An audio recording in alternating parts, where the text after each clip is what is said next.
On raconte que notre ville est née d'un pacte tacite, jamais formulé à voix haute. De l'extérieur, tout y paraît irréprochable.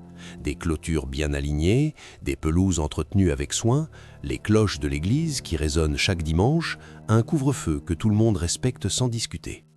Pourtant, sous cette façade paisible, quelque chose circule en silence. Une présence ancienne, diffuse, que chacun ressent sans jamais la nommer. Et c'est précisément là que la boîte entre en jeu. À Dorvale, le jour de tes 18 ans, une boîte apparaît devant ta porte à l'aube. Toujours la même. Un coffret en bois sculpté à la main, lisse comme de l'os, sans serrure ni mécanisme visible. À l'intérieur se trouve ton rôle, le mot qui décide de ce que tu es désormais. Ce n'est pas une métaphore, tu n'as pas ton mot à dire. Une fois que la boîte t'a désigné, tout est scellé. Les anciens disent qu'elle tombe toujours juste, qu'elle sait mieux que quiconque ce pourquoi tu es fait. Ma cousine, par exemple, a reçu le rôle de soignante. Aujourd'hui, elle dirige l'infirmerie, alors qu'elle s'évanouissait autrefois à la simple vue du sang. Mon ami Léo, lui, a été nommé tailleur de pierre, malgré son incapacité passée à enfoncer un clou droit. Désormais, il restaure des pierres tombales avec une précision presque artistique. Ici, on affirme que la boîte révèle le chemin qui t'était destiné depuis le début, qu'elle ne se trompe jamais. J'avais envie d'y croire, mais plus mon 18e anniversaire approchait, plus une angoisse sourde me nouait l'estomac. La peur irrationnelle d'être l'exception, celui pour qui la boîte ferait erreur, celui qu'elle condamnerait à une existence de malheur. Une crainte que beaucoup doivent ressentir, j'imagine. La veille au soir, à table, mes parents se comportaient comme si je m'apprêtais à recevoir un diplôme. Mon père faisait griller des steaks. Ma mère avait préparé cette salade de pommes de terre insipide qu'elle est persuadée que j'adore. Il souriait trop, comme s'il jouait un rôle. Plus tard, je retrouvais quelques amis près du feu, au bord du lac. Les pronostics allaient bon train, ponctués de rires et de plaisanteries. Certains disaient que je serais brasseur, puisque j'apportais toujours les meilleures boissons. D'autres misaient sur archiviste, à cause du journal de rêve que je tenais à 12 ans. Puis quelqu'un, je ne saurais plus dire qui, leva son verre en déclarant « Tant que ce n'est pas Berger !» Tout le monde éclata de rire, même des adultes de passage esquissèrent un sourire, comme s'il s'agissait d'une plaisanterie bien connue. « Oui, ajouta quelqu'un d'autre, si tu tombes sur Berger, tu devras aller à la clairière. » Les rires reprirent, un peu trop appuyés. Je souris moi aussi, mais la blague resta coincée en moi, comme une graine impossible à avaler. À Dorvale, il n'y a pas de moutons, personne ne pratique l'élevage, et à ma connaissance, aucune clairière n'existe.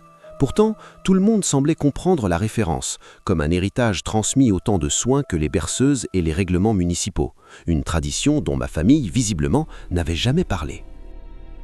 Cette nuit-là, allongé dans mon lit, je fixais le plafond en essayant de chasser cette pensée, le mot. Ce qu'il impliquerait si, pour la première fois, la boîte se trompait. J'en avais parlé à mes parents plus tôt, mais ils avaient balayé le sujet d'un revers de main. À leurs yeux, ce n'était plus qu'une vieille légende, une mise en garde héritée d'un autre temps. Un rôle évoqué au cas où le mot « berger » apparaîtrait, mais personne ne l'avait reçu depuis des décennies.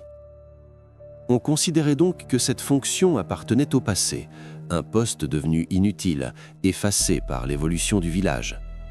Pourtant, une fois la lumière éteinte, mon esprit refusait de se calmer. J'imaginais ouvrir la boîte et y trouver quelque chose de banal, de rassurant. Marchand, comme mon père, cuisinier, comme ma mère, un rôle ordinaire, sans aspérité, qui ferait hocher les têtes avec approbation et me permettrait de me fondre dans la masse, sans jamais attirer l'attention. Aux alentours de minuit, un bruit sourd résonna sur le perron. Un choc discret, mais suffisamment net pour me glacer. J'attendis 5 longues minutes avant d'ouvrir la porte d'entrée. L'air était chargé d'une odeur de terre humide. La rue était déserte. Posée bien droite sur le paillasson, sans aucune trace de pas alentour, se trouvait la boîte. Aucun livreur, aucun indice, juste elle. Elle correspondait exactement aux descriptions. Sculptée à la main, polie jusqu'à devenir presque lisse, les angles légèrement arrondis, comme si des générations de mains l'avaient déjà tenue. Pas de charnière visible, pas de serrure, aucun symbole gravé. Je la portai jusqu'à ma chambre et la déposai sur mon bureau. Je restai assis un long moment à la contempler. J'étais seul. Mes parents savaient qu'elle arriverait, mais l'ouverture de la boîte est un moment intime. Ici, chacun respecte ce silence. On sait qu'il faut laisser la personne seule avec ce qu'elle va découvrir. Mes mains tremblaient légèrement. Elles refusaient presque de la toucher. Je repensais aux feux de camp, aux éclats de rire, aux sourires crispés lorsqu'ils avaient lancé « Si tu tombes sur Berger, tu dois aller à la clairière », comme s'il s'agissait d'un jeu auquel on pouvait perdre. Je soulevai le couvercle. À l'intérieur, posé sur un velours rouge sombre, se trouvait un unique morceau de papier plié. Je le dépliai lentement. Un seul mot y était inscrit. Berger. Mon corps se figea entièrement. J'ai eu l'impression que l'air quittait brutalement la pièce. Mon cœur se mit à cogner violemment dans ma poitrine. Je relus le mot juste pour être certain.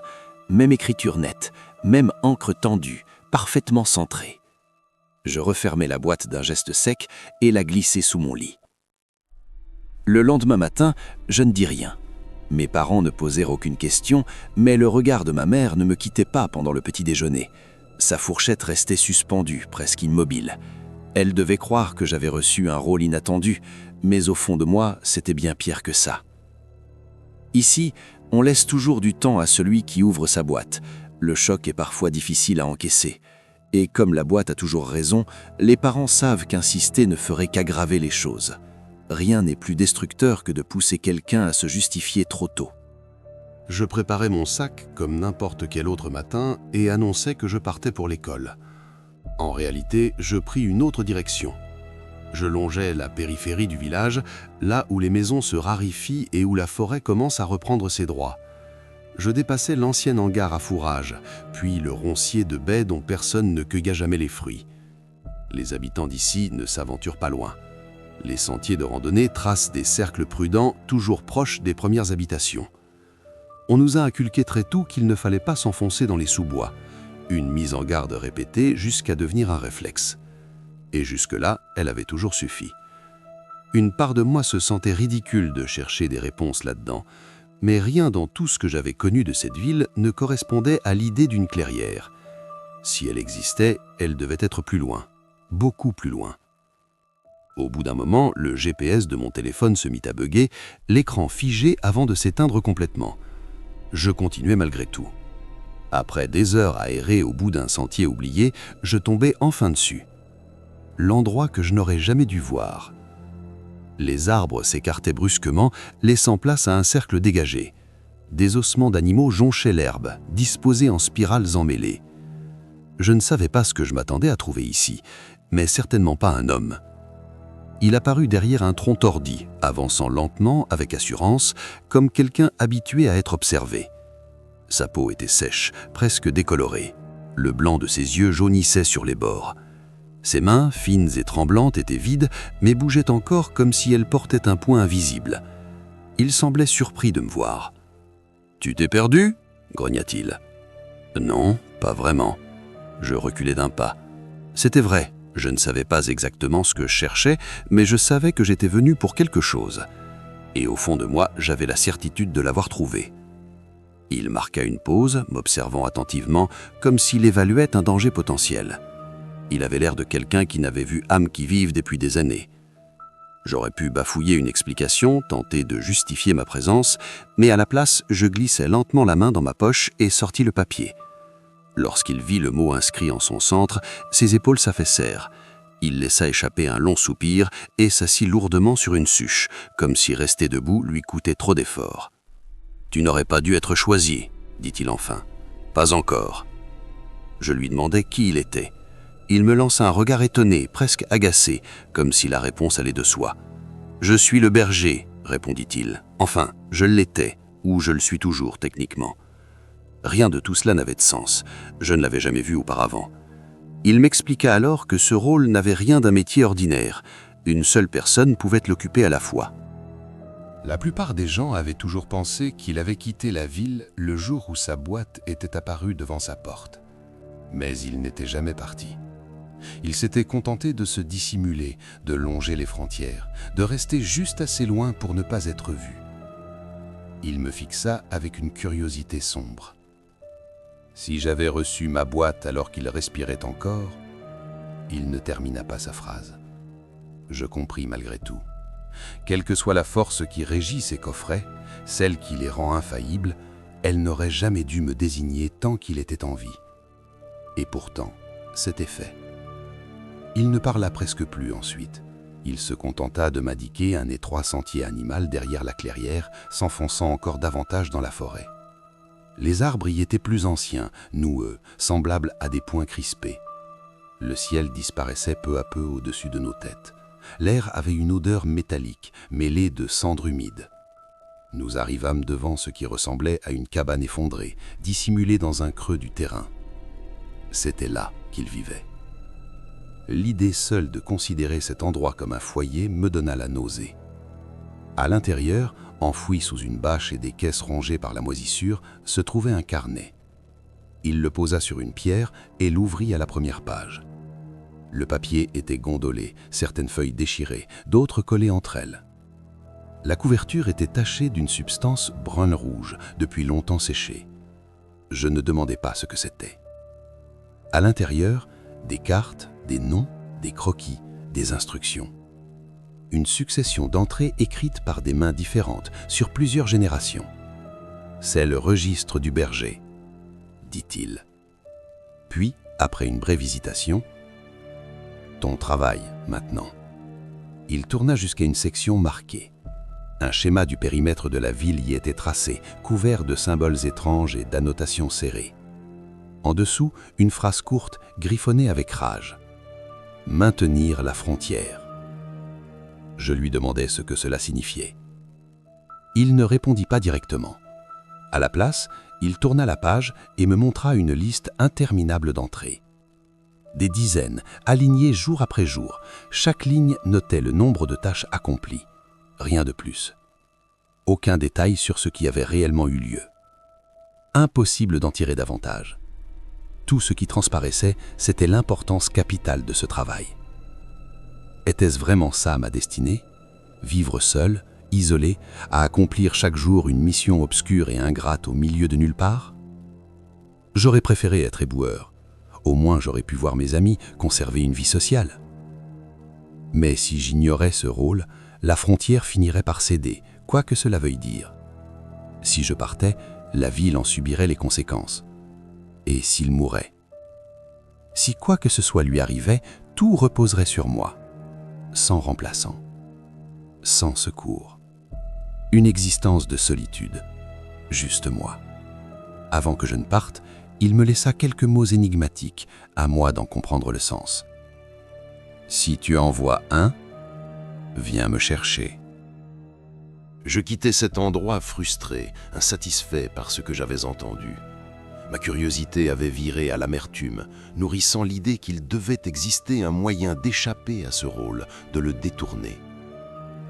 Cette nuit-là, je fus tiré du sommeil par un bruit, comme des feuilles raclées lentement sur le bois du porche. Je me levai et regardai dehors. Quelque chose se tenait dans le jardin. Mes doigts se crispèrent contre l'appui de la fenêtre. Mes yeux fatigués mirent quelques secondes à s'habituer à l'obscurité.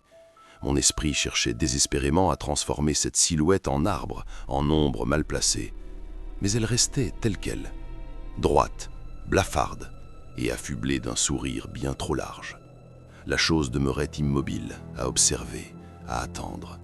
Plus je la fixais, plus je réalisais que je me tenais en pleine lumière, juste devant la fenêtre éclairée. Si elle ne m'avait pas encore remarqué, je lui en donnais toutes les occasions. Je reculais lentement, veillant à ne pas faire grincer le plancher. Quand j'atteignis enfin mon lit, je me glissai sous les couvertures et restai parfaitement immobile, le cœur battant si fort que j'avais l'impression qu'il pouvait s'entendre. Je restai là, les yeux rivés au plafond, à guetter le moindre bruit. À l'aube, la chose avait disparu. Aucun signe qu'elle ait fouillé le jardin ou approché la maison. Je retournai aussitôt à la clairière. Le vieux berger était déjà éveillé, assis près du foyer, comme s'il savait que je viendrais. « Je crois que j'en ai vu un, » dis-je. Il hocha lentement la tête, puis attrapa un paquet de toiles dissimulé derrière un arbre. À l'intérieur se trouvaient des outils rouillés, un objet ressemblant à un fer à marquer et un long pied de fer gravé de symboles que je ne parvenais pas à comprendre. Il semblait capable de suivre la chose comme un chien de chasse. Nous la trouvâmes rôdant près de la lisière de la forêt. Elle avait toujours une forme humaine, même taille, même carrure, mais ses genoux se pliaient de travers, et ses yeux n'étaient que des pupilles, sans aucun blanc. Lorsqu'elle me vit, elle sourit. Elle parla avec la voix de mon amie d'enfance, une fille qui avait quitté la ville des années plus tôt. « Hé, tu veux jouer ?» dit-elle d'un ton léger, exactement comme autrefois. Le sang se glaça dans mes veines. Le vieux berger, lui, n'hésita pas. Il se précipita en avant et enfonça le pied droit dans son abdomen. La créature poussa un hurlement strident. Son corps se cambra en arrière comme une branche sèche qu'on brise, mais elle ne mourut pas. « Je ne veux pas rentrer tout de suite !» gémit-elle en tournant la tête vers moi. « Juste encore un peu, s'il te plaît !» Elle riait, une joie déplacée, presque euphorique, totalement déconnectée de ce que subissait son corps. Le vieux berger la cloua au sol avec une détermination froide. Malgré ses paroles, ses gestes racontaient une autre histoire. Ses mains se refermèrent sur le pieu, l'enfonçant davantage, comme si elle accueillait la mort à bras ouverts. Ses convulsions étaient d'une violence anormale, bien au-delà de ce qu'un corps humain de cette taille aurait dû produire. Il fallut près de 2 longues minutes avant qu'elle ne cesse enfin de bouger, laissant au berger quelques entailles et ecchymoses au souvenir. Nous la brûlâmes. La fumée dégageait une odeur étrange, un mélange de cuivre et de rose. Mais même cela n'était pas normal. Au lieu de se disperser en volutes, elle monta en un mince pilier droit vers le ciel, jusqu'à se dissoudre lentement. Je n'en pouvais plus de faire semblant. « D'accord, qu'est-ce qui se passe ici, bordel ?» criai-je. « Les brebis se déplacent généralement en troupeau, » répondit-il calmement. « Mais parfois un agneau s'égare. » Les larmes me montèrent aux yeux. J'étais submergé. « Non, ça suffit avec les énigmes. C'est complètement fou. Pourquoi elle parlait comme mon amie? Est-ce que j'ai un lien avec ça ?» Cette question sembla l'atteindre. Il se tourna vers moi. « Tu la connaissais ?»« Oui, on avait grandi ensemble. On jouait presque tous les jours avant qu'elle ne parte. »« Partie. Classique, murmura-t-il. Je lui ordonnai de s'expliquer. « Elle est morte, il y a longtemps, d'après ce que je comprends. Tes parents ont sûrement jugé que tu étais trop jeune pour l'entendre. Elle n'est pas passée de l'autre côté. » Je restais figé, tentant d'assimiler ces paroles. Ce corps n'était qu'une enveloppe vide, mais il contenait ce qu'il restait de mon ami, quelque chose que nous avions réduit en cendres, libérant ce qui subsistait vers un ailleurs inconnu. Si ce qu'il disait était vrai. Je fixais longtemps les braises, confronté à une réalité qui me dépassait. Je ne dormis pas cette nuit-là, pas une seule minute. Chaque fois que je fermais les yeux, des images impossibles revenaient, trop étrangères pour que mon esprit puisse les classer ou les comprendre. Je me répétais que rien de tout cela n'avait de sens, que j'étais en train de perdre pied après avoir ouvert la boîte. Mais au fond de moi, je savais que c'était faux. Je me souvenais de sa voix, de ce sourire, comme s'il y avait encore d'autres dents cachées derrière les premières. Malgré tout, une certitude s'imposa. Je ne ferais pas ça. J'étais déterminé à refuser ce destin, alors j'ai décidé de partir. Pas de valise, pas de plan élaboré, juste une veste, ma pièce d'identité et un mensonge glissé à ma mère. Je disais aller à la bibliothèque. Je pris la route jusqu'à la station-service près de la Nationale, là où les camions s'arrêtent pour charger et repartir. Un homme était en train d'arrimer son plateau. Je lui demandai s'il pouvait me déposer dans la ville suivante. Il me jeta à peine un regard. « Bien sûr, monte », répondit-il simplement. Nous roulâmes en silence. 10 minutes après avoir quitté la ville, les arbres commencèrent à se clairsemer. J'aperçus le panneau marquant la limite du comté. Un sourire me vint malgré moi. J'allais m'en sortir. J'étais presque libre. Puis, le conducteur émit un bruit étrange, un hoquet sec, étouffé. Il se pencha en avant, les doigts crispés sur le volant. Tenta-t-il de dire, avant qu'un gargouillement ne lui coupe la voix. Son corps bascula sur le côté, son pied écrasant l'accélérateur. Le camion quitta la route, glissa sur le gravier, puis s'écrasa violemment dans le fossé. Je fus projeté contre le tableau de bord. Le noir. Je repris conscience dans la clinique du village. Les mêmes murs tapissés de fleurs fanées, la même odeur d'antiseptique mêlée à celle du papier ancien. Un endroit que je connaissais depuis l'enfance. Ma tête pulsait, mon épaule était bandée. Une infirmière se pencha au-dessus de moi, posant un lange froid sur ma joue. « Tu as eu de la chance ?» dit-elle doucement. « Juste une commotion légère. » J'essayais de me redresser, elle posa aussitôt la main sur mon bras pour m'en empêcher. « Tu ne peux pas partir, » murmura-t-elle. « Tu as déjà été inscrit. » Et à cet instant précis, je compris. Quelle que soit la route qu'on m'avait imposée, elle était verrouillée. Le soir même, après l'accident, on me renvoya chez moi. Aucun examen supplémentaire, aucun suivi. Personne en ville ne me demanda si j'allais bien. On voulait seulement savoir si j'étais prêt. Prêt à quoi exactement, personne ne le disait. Je tentais de me convaincre que tout pouvait encore être normal, que j'avais toujours le choix. Mais cette nuit-là, un bruit me tira de mes pensées. 3 coups frappaient lentement à la porte. Puis, le silence. Je soulevai le rideau. Il n'y avait personne sur le perron, ni dans la rue. Mais à la lisière des arbres, une silhouette noire se découpait contre le ciel. Elle me faisait signe de la main. Le lendemain, il remonta lentement mon allée. Le vieux berger. Amaigri, le corps secoué de tics nerveux, le visage barré de coupures fraîches, la chemise déchirée comme s'il avait traversé des ronces, ou pire. « Tu dois m'écouter », dit-il d'une voix altérée. Elle n'avait plus rien d'énigmatique, plus rien de maîtrisé. Il avait peur. « J'ai besoin de ton aide. » Il m'expliqua qu'il en avait trouvé un autre, près de la lisière. Il pensait que ce serait facile, une capture de plus, mais cette fois, la chose s'était retournée contre lui. Elle avait attaqué. Elles n'ont jamais fait ça avant. J'exigeais qu'il m'explique enfin tout. J'en avais assez d'être maintenu dans l'ignorance. Il s'essuya le sang sur la joue et s'affaissa sur la marche du perron. À travers le monde, la mort est une fin nette.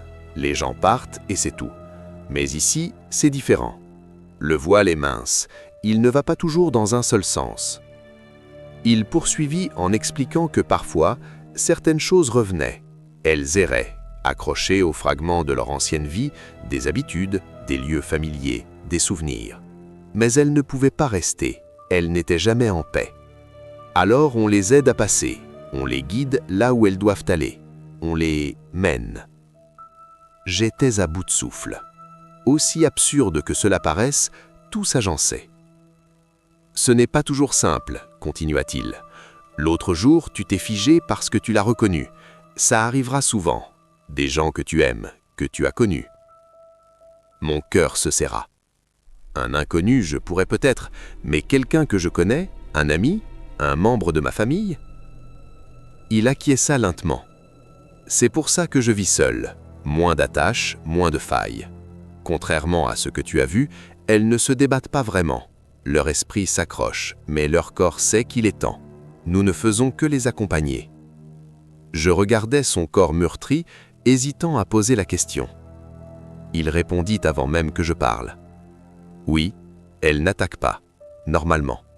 Je crois qu'elle me rejette, tout simplement. Il planta son regard dans le mien. J'ai besoin que tu termines ce que j'ai commencé. Juste une fois. Après ça, je reprendrai. Je pesai sa demande. C'était trop lourd, mais une seule fois, peut-être. Et en voyant son état, sachant qu'il tenterait de toute façon d'y retourner seul, je n'avais plus vraiment le choix. Je finis par accepter. Je pris le chemin de la forêt. Avant mon départ, le vieux berger glissa 2 objets dans mes mains. Un courpieu de bois, noirci par le feu, gravé de signes que je ne savais pas lire, ainsi qu'une sacoche scellée, fermée par une ficelle enduite de cire. Il soutint mon regard un peu trop longtemps avant de lâcher prise. Reste sur le sentier marqué, ne parle pas en premier, ne cours pas, et surtout, ne lui mens jamais. Il n'en dit pas davantage, il se détourna et me laissa seul face à la lisière, tandis que le ciel derrière moi se teintait de rouge. Je m'enfonçais dans la forêt, plus loin que les habitants n'osaient s'aventurer. Les arbres étaient serrés, tordus, presque hostiles. L'air changea rapidement, plus lourd, plus humide, chargé d'odeurs de terre retournée et de métal.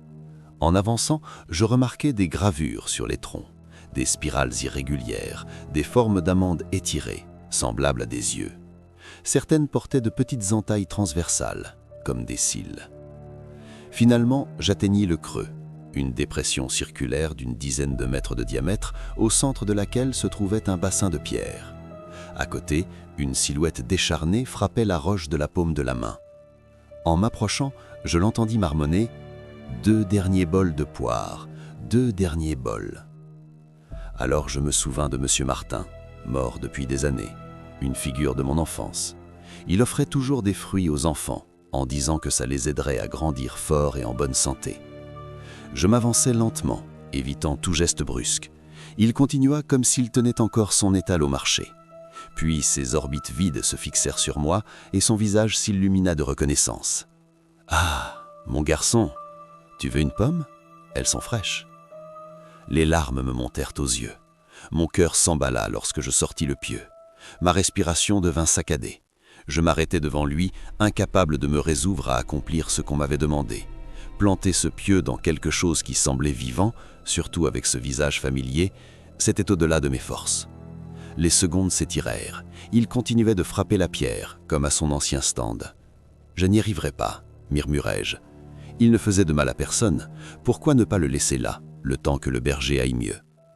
Je fis un pas en arrière pour partir. Mais la chose se déplaça. Ses mains se refermèrent brutalement sur les miennes, avec une force surprenante. Elles agrippaient le pieu que je tenais encore pointé vers l'avant. « Ou peut-être une banane ?» murmura-t-il. Sa voix était douce, presque aimable. Mais ses gestes ne correspondaient pas. Il avançait vers moi, tirant mes bras contre sa poitrine, enfonçant malgré lui la pointe du pieu dans son torse. La stupeur me paralysa, puis l'instinct prit le dessus. L'adrénaline me traversa d'un coup et je poussai de toutes mes forces. La chose bascula en arrière en m'entraînant avec elle. Je me retrouvai à califourchon sur ce corps trop léger, maintenant l'arme en place jusqu'à pouvoir l'enfoncer une dernière fois. Elle se débattit violemment, puis finit par s'immobiliser. Je roulai sur le côté, haletant, persuadé que j'allais m'évanouir. Après quelques secondes, je parvins à me relever. Les mains tremblantes, j'ouvris la sacoche scellée. Son contenu me fut immédiatement familier. C'était ce que le berger utilisait pour allumer le feu. Pour honorer M. Martin, je déposai le tout sur la pierre qu'il prenait pour son étal, puis j'y mis le feu. Les flammes prirent rapidement. Avec effort, je hissai le corps dessus et observai la fumée s'élever en un mince pilier vers le ciel. Je restai immobile un instant, en silence, pour lui dire adieu. Puis je nettoyai les lieux et repris le chemin du village. Le ciel me parut différent, plus bas, presque oppressant. Même les étoiles semblaient me fixer. En traversant les rues, je remarquai autre chose. Les toits, les ombres entre les bâtiments, les espaces sombres entre les lampadaires. Je les vis.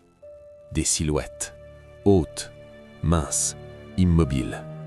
Elles ne brillaient pas, ne se signalaient pas, mais je les distinguais pourtant comme des marques imprimées dans ma vision. Je ne comprenais pas ce qui se passait. Je n'étais pas prêt.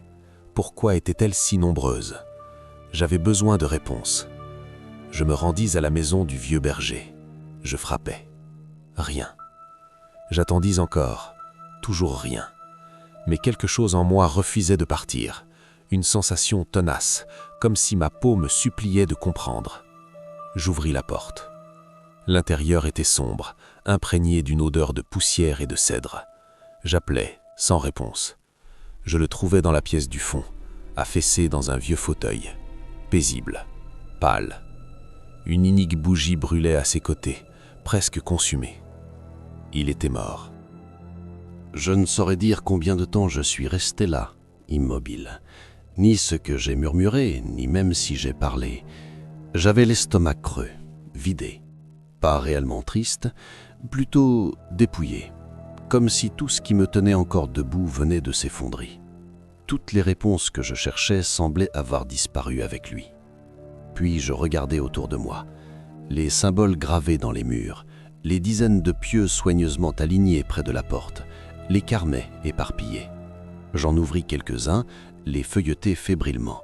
Tout y était consigné, ce qu'il m'avait expliqué et bien plus encore.